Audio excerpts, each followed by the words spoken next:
Hello and welcome to the Capitol Report on NTD television. I'm Steve Lance.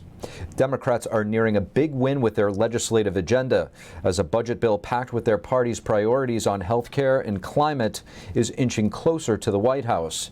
The big budget bill passed narrowly in the Senate over the weekend and is now headed to the House, where it's all but certain to pass.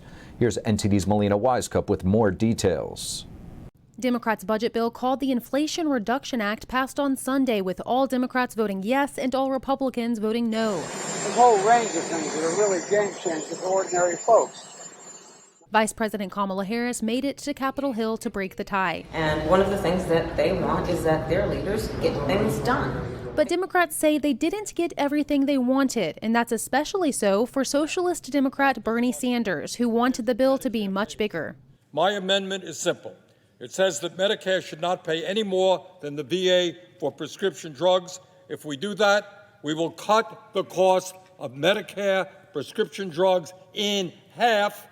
And if the motion is not agreed to, the point of order is sustained and the amendment fails. Sanders voted to pass the bill anyway. A $35 cap on insulin will apply to Medicare recipients. In addition to the bill would have expanded this cap on insulin into the private sector, but Republicans successfully cut it. The government will play a bigger role in health care, as the bill gives Medicare the ability to negotiate some drug prices and caps the price of prescription drugs at $2,000 per year for Medicare recipients. And most of the bill is climate-focused, with a number of tax credits to incentivize Americans and businesses to transition to renewable energy. The bill sends mixed messages to the fossil fuel industry. The industry will be hit with higher fees and royalty rates, an increase from 12.5% to 16.7%.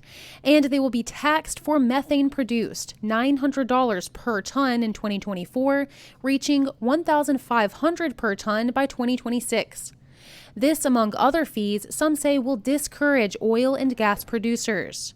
But still, the bill expands lease sales for fossil fuel drilling. The House's Progressive Caucus has endorsed the bill, writing in a statement, "Let us be clear, we do not support the bill's new provisions that expand fossil fuel leasing. However, independent analyses shows that their limited impact will be far outweighed by the carbon emissions cuts this legislation accomplishes." And in addition to the Progressive Caucus, we're also seeing a growing number of moderate Democrats come out in support for this bill. Just today, a group called the Blue Dog Coalition, they're self-described fiscally responsible Democrats in the House, came out with an endorsement for this Inflation Reduction Act. So with this oncoming widespread support among the Democratic caucus in the House, we can expect to see it move quickly through the House later this week. Leadership has called back members on Friday to take a vote on this bill, so we can expect to see it pass through the House easily and off to the White House for the president's signature, I would expect, by the end of the month. Reporting in Washington, D.C., Melina Wisecup, NTD News. With the bill on its way over to the House for a vote, we have Virginia Congressman Bob Good with us to break it all down. Congressman Bob Good, thank you so much for joining us. Great to be with you, Steve. Thanks for having me again. Congressman, the Senate has passed their latest bill of the Inflation Reduction Act. The House is expected to vote on the bill by the end of the week, where it's likely to pass. How will you be voting? Of course, I'll be voting no, Steve. This is the proverbial arsonist running to the fire, carrying his can of gas, preparing to dump gasoline on the fire, pretending that he's going to help put it out. This bill will make everything worse. It will worsen the policies that have been hurting the American people, the policies under which regular Americans are suffering from. There's actually quite a bit of packed into this bill here. We're hearing concerns over adding close to 70,000 new IRS agents. That'd be $124 billion allocated to strengthen the IRS. What are your thoughts on this? That is perhaps the worst of what's a really bad bill. It's hard to say what's the worst part of it, but I believe it's going to be more like 90,000 new IRS agents. It will spend $80 billion on the IRS, which is about 6 times what their annual budget is already. I can tell you, Steve, over the last 2 years, 3 years since I started my run for Congress, I've never had one constituent yet tell me they wish we had more IRS agents. Most of this money will be spent on enforcement to go after Americans, to harass and intimidate Americans, to collect more revenue, to try to pay for these terrible Democrat environmental extremist policies. Congressman, you have a finance background. There's a 15% corporate minimum tax packed in here. When we hear the term corporate, we often think of some of these conglomerates, Walmart, Amazon, so on and so forth. But many mom and pops operate as S-corps with pass-through income. Will this affect them?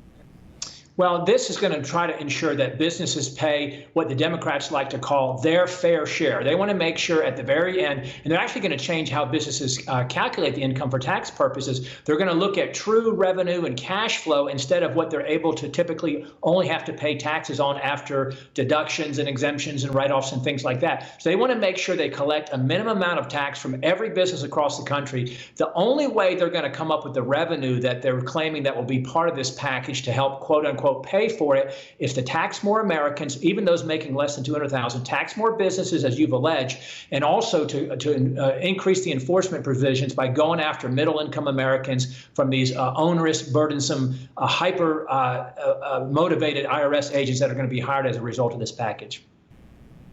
Now, the effects of this bill will not likely be felt overnight. When do you think the pain will settle in from the result of passing this bill? Well, you're going to see the spending start to kick in as immediately as they can. And they've got these phony sunset provisions put in place. It's not going to cost that much because we'll come back later and we'll change some of this spending, which, of course, they never will do. The revenue will only be realized if they do increase the taxes as they're threatening to do. And if they do hire the 90,000 IRS agents, which is anticipated to be some additional million audits a year. Steve, this will be felt relatively immediately as soon as they can get the IRS agents hired up and on board and working. Because what they're going to do, Steve, they'll say, oh, this is only for the wealthiest Americans, those who are, have the experts helping them avoid taxes. But there's not enough people, not enough Americans to go after with just the wealthiest, most elite. They'll go after the middle income Americans who they know when they get that threatening tax letter saying you owe the money, you must pay or else, we've presumed you're guilty. They know middle income Americans can't hire the tax lawyers, the tax accountants to fight it. So they'll just comply. They'll just give in and they'll pay. That's what it's intended to do, to harass and threaten, intimidate Americans. Quite frankly, Steve, also at a time when the IRS is weaponizing the agency against Americans by, as you already know, purchasing millions of rounds of ammunition, thousands of firearms, stocking up. Why would the IRS need that except for enforcement purposes against Americans? Virginia Congressman Bob Good, thank you. Thank you, Steve. Great to be with you, my friend. Today, the Defense Department announced $1 billion in new military assistance to Ukraine. It includes a host of weapons, ammunition, and equipment from the Pentagon's inventory, along with armored medical treatment vehicles. The Biden administration is on its 18th drawdown of Defense Department equipment for Ukraine over the last year. The United States has now committed approximately $9.8 billion in security assistance to Ukraine since the beginning of the Biden administration, including $9.1 billion since the beginning of Russia's most recent unprovoked invasion in February. Today's presidential drawdown is the largest single expenditure of ammo, rockets, and other arms. This assistance comes in addition to a new $4.5 billion aid package for necessities such as gas, electricity, infrastructure, and to pay healthcare workers and teachers. Former President Donald Trump touted his America First foreign policy agenda at CPAC on Saturday. Trump accused the Chinese Communist regime of stealing from America and creating the global pandemic. While President Biden considers removing Trump-era China tariffs, the former president said that trade tariffs should be made permanent. And we need to make my China tariffs permanent. We took in billions and billions, hundreds of billions of dollars. No president has taken in 10 cents, not 10 cents. China doesn't like me too much. We need to hold on to our dignity and need to hold China accountable for the unleashing of the virus upon the world. $50 trillion of damage to the world, not us, to the world.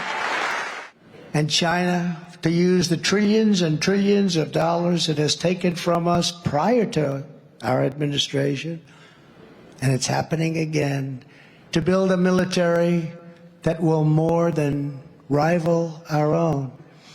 Trump also said that China is planning to take Taiwan, just as Russia devastated Ukraine. He added that it would have never happened if he were still president.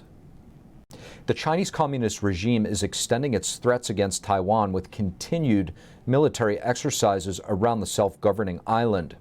The military exercises are intended to send a punishing message over last week's visit by House Speaker Nancy Pelosi in her meeting with Taiwan's President Tsai Ing-wen.